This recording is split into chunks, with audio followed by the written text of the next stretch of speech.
సర్వాధికారియు నిరంతర స్తోత్రార్హుడు యేసుక్రీస్తు ప్రభువారి ప్రశస్త నామంలో ఉదయకాలపు వర్తమానాల కొరకు ఎదురు చూస్తున్న మీ అందరికీ ఇమాన్యుయల్ మినిస్ట్రీస్ తరఫున మా శుభాభివందనాలు, కృతజ్ఞతలు తెలియచేస్తూ ఉన్నాను. క్రీస్తునందు మాకు అత్యంత ప్రియమైన దైవజనమ, ఇమాన్యుయల్ మినిస్ట్రీస్ ద్వారా మీరు వింటున్న ఈ దివ్యమైన వర్తమానాలు వేలాది మందికి షేర్ చేస్తూ ఆధ్యాత్మికంగా వారు బలపడినట్లుగా పురికొల్పుతూ ప్రోత్సహిస్తున్న మీ అందరికీ మా కృతజ్ఞతలు. ఇంకా మీరు ఎరిగిన వారు ఎవరైనా ఉంటే వారందరికీ మన లింక్ షేర్ చేయండి. వాళ్ళు సబ్స్క్రైబ్ చేసుకుని వాక్యం విని బలపడేటట్లుగా పురికొల్పగలరని ప్రేమతో మీ అందరికీ మనవి చేస్తూ ఉన్నాను. మంచిది. దేవుడు ఒక మనుషునితో మాట్లాడేటప్పుడు అనేక రూపాలుగా, అనేక పద్ధతుల ద్వారా, అనేక విధాలుగా దేవుడు ప్రజలతో మాట్లాడతారు. దేవుడు మొదట వాక్యం ద్వారా మాట్లాడతారు, రెండవది పరిశుద్ధాత్మ ద్వారా మాట్లాడతారు, మూడవది ప్రవచనం ద్వారా మాట్లాడతారు, నాలుగవది దర్శనాల ద్వారా మాట్లాడతారు, ఐదవది కళ్ళ ద్వారా మాట్లాడతారు, ఆరవది సూచనల ద్వారా దేవుడు మాట్లాడతాడు. ఈ ఆరే కాదు, ఇంకా అనేక పద్ధతులు ఉన్నాయి. అయితే మీతో ఒక మాట చెప్తాను, మరొకసారి ఈ మాటలు గుర్తు చేయమంటారా? దేవుడు వాక్యం ద్వారా మాట్లాడతాడు, రెండవది పరిశుద్ధాత్మ ద్వారా మాట్లాడతాడు, మూడవది ప్రవచనం ద్వారా, నాలుగవది దర్శనాల ద్వారా, ఐదవది కళల ద్వారా, ఆరవది సూచనల ద్వారా, ఇంకా అలా చెప్పుకుంటూ వెళ్తే స్వరం ద్వారా, మెలనైన స్వరం ద్వారా ప్రజలతో దేవుడు మాట్లాడతాడు. అయితే నేనంట, ఈ పద్ధతులన్నిటిలో అతి శ్రేష్టమైన పద్ధతి వాక్యం ద్వారా దేవుడు మనతో మాట్లాడతాడు. కొన్నిసార్లు మనకు కలిగే ప్రేరేపణ, అది దేవుని ప్రేరేపణో సాతాను ప్రేరేపణో అర్థం కాక కన్ఫ్యూజన్ అయిపోతుంది. గిద్యోను సూచనల ద్వారా దేవుని చిత్తం తెలుసుకున్నట్లుగా కొన్ని సందర్భాల్లో సూచనలు కూడా మనల్ని దారి తప్పించవచ్చు. వచ్చే ప్రతి కళను నమ్మాల్సిన అవసరం లేదు. దర్శనాలు ఒకవేళ మనల్ని దారి తప్పించవచ్చు, కానీ అద్భుతం తెలుసా? భూమి ఆకాశము గతించిన ఎన్నటికీ ఎప్పటికీ మారనిది దేవుని యొక్క వాక్యం. ఈ వాక్యం ఎంత గొప్పదో తెలుసా? కీర్తనలో ఒక చోట ఉంటుంది, నీ నామము కంటే నీ వాక్యమును గొప్ప చేసి ఉన్నావు. ఎప్పుడైనా దేవుడు నాకు కళ ద్వారా మాట్లాడాలా, ముఖాముఖిగా మాట్లాడాలా, దర్శనంలో దేవుడు కనపడి నాతో మాట్లాడాలా అని ఆశపడిన దానికంటే దేవుడు తన వాక్యం ద్వారా నాతో మాట్లాడాలని వాక్యాన్ని నేనంట, అవ్వ ఆదాములతో దేవుడు ముఖాముఖిగా మాట్లాడలేదా? డైరెక్ట్గా వచ్చి వాళ్ళ బ్రతుకులు ఏం బాగుపడ్డాయి?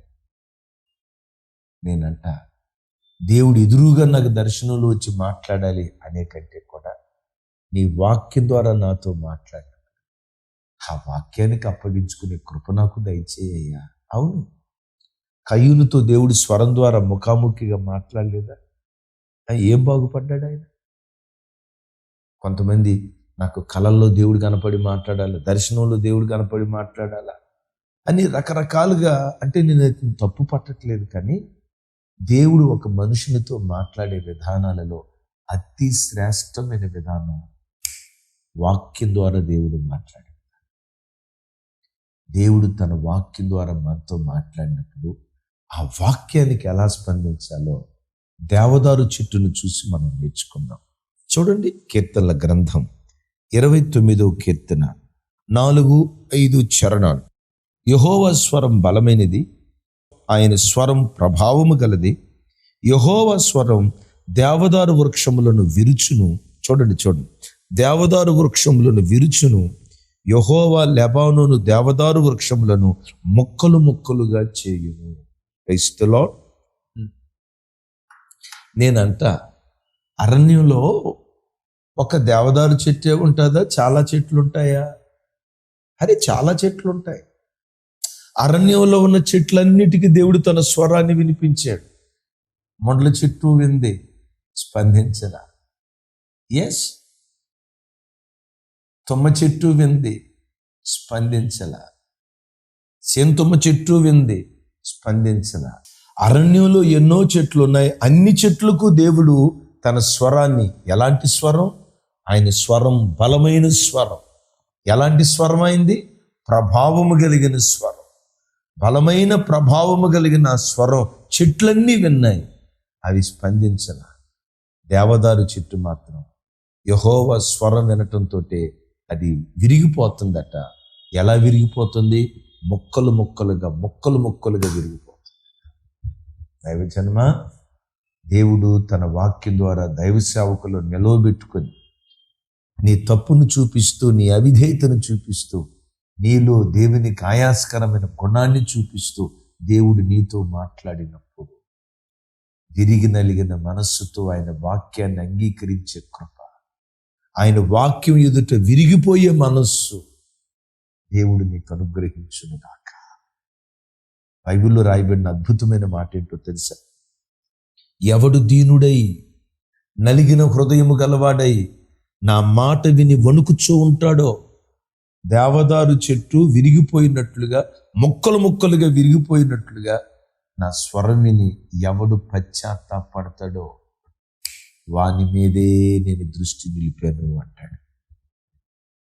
ఈ వాక్యం వింటున్న దైవజనమా, దేవునికి ఆయాస్కరమైన గుణాలు ఏవి నీలో ఉన్నాయో ఒక్కసారి ఆలోచించు. ఎక్కడైనా అక్రమ సంబంధాల్లో చిక్కుకున్నావా? దేవునికి ఆయాస్కరమైన మద్యపానానికి బానిస అయిపోయావా? సెల్ ఫోన్లో చూడకూడని ఫోర్నోగ్రఫీ చూస్తూ అపవిత్రతకు గురవుతున్నావా? ఈ వాక్యం వింటున్న యవన బిడ్డ, ఎవరినో మనసులో ఊహించుకొని చేయకూడని చెడు కార్యక్రమాలు ఒంటరిగా ఉన్నప్పుడు నువ్వు చేస్తున్నావా? ఎక్కడ, ఏ విషయంలో దేవునికి ఆయాస్కరంగా బ్రతుకుతున్నావు? ఎవరి మీదైనా కోపం, పగ పెట్టుకొని బ్రతుకుతున్నావా? నీ నోరు అబద్ధాలాడే నోరుగా ఉందా? గర్వపు మాటలు మాట్లాడే అహంభావిగా దేవుని సన్నిధిలో బ్రతుకుతున్నావా? ఎక్కడ మాట అక్కడ, అక్కడ మాట ఎక్కడ చెప్పే చాడీలు కోరు దానిగా, ముసలము ముచ్చట్లకు బానిసగా ఒకవేళ నీ జీవితంలో నువ్వు జీవిస్తున్నావా? ఎక్కడ నువ్వు తప్పిపోయావో దేవుడు నీతో మాట్లాడుతుండగా దాన్ని నువ్వు సరిచేసుకొని, దేవా నాలో ఈ బలహీనత ఉందయ్యా అని నీ బలహీనత దేవుడు నీతో మాట్లాడినప్పుడు విరిగి నలిగిన మనస్సుతో ఆయన సన్నిధిలో నువ్వు పశ్చాత్తాపడగలిగితే, ఈ దేవుడు విరిగి నలిగిన మనస్సుతో చేసే ప్రార్థన దాటి వెళ్ళని దేవుడు. Praise the lord. పశ్చాత్తాపపు కన్నీరు ఎక్కడ కనపడినా ఆ స్థలాన్ని దాటి వెళ్ళడు. విరిగి నలిగిన హృదయంతో ఏ వ్యక్తి ప్రార్థన చేసినా వారిని దాటి వెళ్ళడు. దాటి వెళ్ళకపోవటం మాత్రమే కాదు, వారి మీదే దేవుడు తన దయాదృష్టి నిలుపుతాడు. ఈ వాక్యం వింటున్న తమ్ముడు, చెల్లి, నువ్వెక్కడ తప్పిపోయావో ఈ వాక్యం వింటుండగానే ఉన్న చోటే దేవుని సన్నిధిలో నువ్వు పశ్చాత్తాపడి, ప్రభువా ఇక మీదట నేను అలా చేయనని దేవుని సన్నిధిలో పశ్చాత్తాపంతో ప్రార్థించి, ఈ ఉదయకాలం నీ ఇంటిని దేవుడు దాటి వెళ్ళడు, నిన్ను దేవుడు దాటి వెళ్ళడు. విశేషంగా నీ మీదే చూడు, ఆత్మ సంబంధమైన నేత్రాలతో చూడు, నీ వైపే దేవుడు తేరి చూస్తాడు. ఇది నేను చెప్తున్న మాట కాదు, వాక్యం చెప్తున్న మాట. పశ్చాత్తాపపు కన్నీటిని, విరిగి నలిగిన హృదయాన్ని దేవుడు దాటి వెళ్ళడా? వాక్యానికి స్పందించే వ్యక్తులను దేవుడు దాటి వెళ్ళడా? బైబిల్లో ఇద్దరు వ్యక్తులను, రెండు సన్నివేశాలను క్లుప్తంగా మీకు గుర్తుకు తెస్తా. చూడండి, దినవృత్తాంతాల 2వ గ్రంథం 34వ అధ్యాయం 27వ వచనం 28వ వచనం. యోషియా రాజును గురించి దేవుడు అంటాడు, నీ మనసు మెత్తనిదై ఈ స్థలము మీదను దాని కాపురస్తుల మీదను దేవుడు పలికిన మాటలు నీవు వినినప్పుడు నా సన్నిధిని నిన్ను నీవు తగ్గించుకొని నీ వస్త్రములు చింపుకొని నా సన్నిధిని కన్నీరు విడిచితివి గనుక నీ మనవిని నేను ఆలకించితిని. నంబర్ 1, నీ పితరుల యొద్దకు నిన్ను చేర్చుదును. నంబర్ 2, నెమ్మది కలిగిన వాడవై నువ్వు సమాధిలోకి చేర్చబడదు. నంబర్ 4 అంటాడు, ఈ స్థలం మీదకి దాని కాపురస్తుల మీదకి రప్పించు అపాయమును నీవు కన్నులారా చూడవు అంటాడు.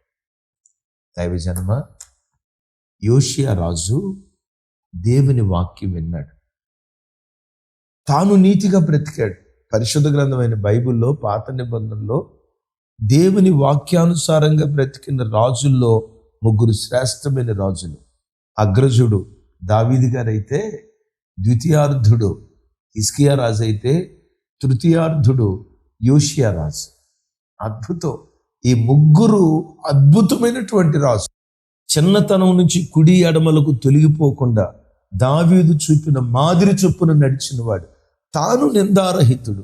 కానీ తన కాలంలో ప్రజలు దారి తప్పి బ్రతుకుతూ ఉంటే, ఈ ప్రజలు దారి తప్పి బ్రతుకుతున్నారు గనుక యెరూషలేము కాపురస్తుల మీదకి శిక్ష రాబోతుంది వీళ్ళ పాపాన్ని బట్టి అని చెప్తే, దేవుని మాట విని, ఏమిని దర్శనాలు చూసి కాదు, ప్రవచనాలు చూసి కాదు, లేకపోతే ఇంకోటి ఏదో జరిగి కాదు, దేవుడు తన యొద్దకు వాక్యాన్ని పంపిస్తే ఆ మాట విని దేవుని సన్నిధిలో తను తగ్గించుకొని, బట్టలను కాక హృదయాన్ని చింపుకొని దేవుని సన్నిధిలో కన్నీళ్లు కారుస్తూ ఉంటే, నీ దేవుడు ఎవరని చెప్పాను?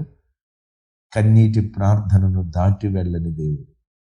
పశ్చాత్తాప ప్రార్థన దాటి వెళ్ళని దేవుడు.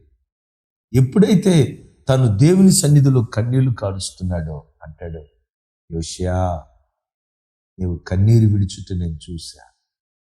దేని కొరకు నువ్వు ప్రార్థన చేస్తున్నావో నీ మనవి నేను అంగీకరిస్తా. 2వ మాట ఏమంటాడో తెలుసా? నువ్వు సమాధికి చేరే వరకు నెమ్మదిగా నువ్వు బ్రతుకు. 3వ మాట ఏమంటాడో తెలుసా? నీ బ్రతుకు దినాలలో ఏ అపాయాన్ని చూడండి, నీ బ్రతుకు దినాల్లో ఏ అపాయాన్ని నువ్వు చూడవు. 4వ మాట ఏమంటాడో తెలుసా? నువ్వు చనిపోయిన తర్వాత నిన్ను పితరుల యొద్దకు చేరుస్తా. పితరులు అంటే పరలోక రాజ్యం. దైవజనమ, ఒక వ్యక్తి విరిగి నలిగిన మనస్సుతో దేవుని సన్నిధిలో ప్రార్థన చేస్తే వాడు దేవుని యొద్ద నుండి 4 ఈవులు పొందుకుంటున్నట్లుగా వాక్యంలో చూస్తాం. ఏంటి మొదటి ఇవి? నువ్వు పశ్చాత్తాపడుతూ దేవుని సన్నిధిలో ప్రార్థన చేస్తే, దేని కొరకు నువ్వు ప్రార్థన చేస్తున్నావో నీ మనవిని దేవుడు అంగీకరిస్తాడు. ఈ వాక్యం వింటుండగా దేవునికి ఆయాస్కరమైన జీవితం ఏదైనా నీలో ఉన్నట్లుగా ఆత్మదేవుడు నీకు గుర్తుకు తెస్తా ఉంటే, ఈ వాక్యం వింటుండగానే, తమ్ముడా చెల్లి, ఈ వాక్యం వింటుండగానే ఇంట్లో పశ్చాత్తాపడి ప్రార్థించే. నువ్వు ప్రార్థన చేస్తుంటుండగానే నీ మనవి దేవుడు అంగీకరించి నీ ప్రతి ప్రార్థనకు నా దేవుడు జవాబిచ్చునుగాక. 2వది, భూమి మీద బ్రతికిన కాలం అంతా నువ్వు నెమ్మదిగా బ్రతికేటట్లు. 3వది, నీ కన్నులతో ఏ అపాయం చూడకుండా బ్రతికేటట్లు.